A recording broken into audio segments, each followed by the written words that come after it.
I'm the writer, director, producer of my own story. And I was talking about at the very beginning, like how we can have awareness that we're living in the story, and it's better to have awareness when we're living in a story than to not have awareness and for the story to kind of run our lives. I feel like there's a one-on-one like analogy to the being aware that we're dreaming when we're awake.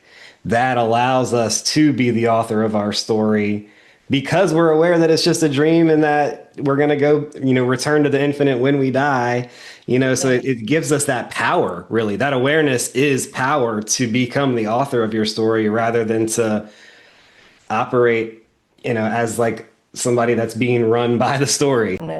And I feel like I've been given evidence of that because I haven't told you yet about my wife who passed away suddenly in 2018.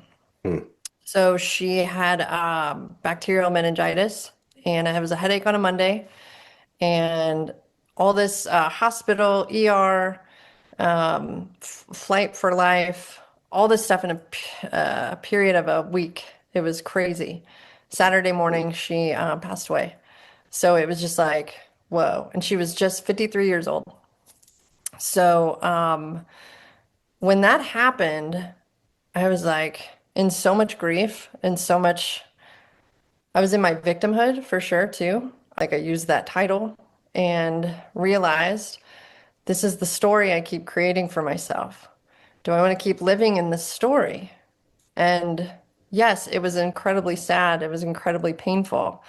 And it was also a gift.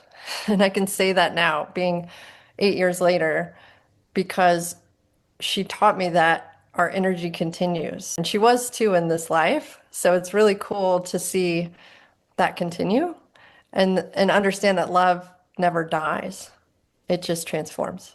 And so when I really understood that and started to get that, it enabled me to really be able to live again and be alive while I'm still here. Because I was in my grief for probably 4 years, 4 or 5 years, like heavy grief and not knowing what I was doing, not knowing where I was going. Miguel talks about heaven on earth and hell on earth. And I was definitely in hell on earth for quite some time. And then I realized I don't want to live in hell on earth. And I know Amy didn't want me to be there either, my late wife. So I was like, okay, this is up to me. This is up to my own awareness, my own perception, that I can change the story at any time.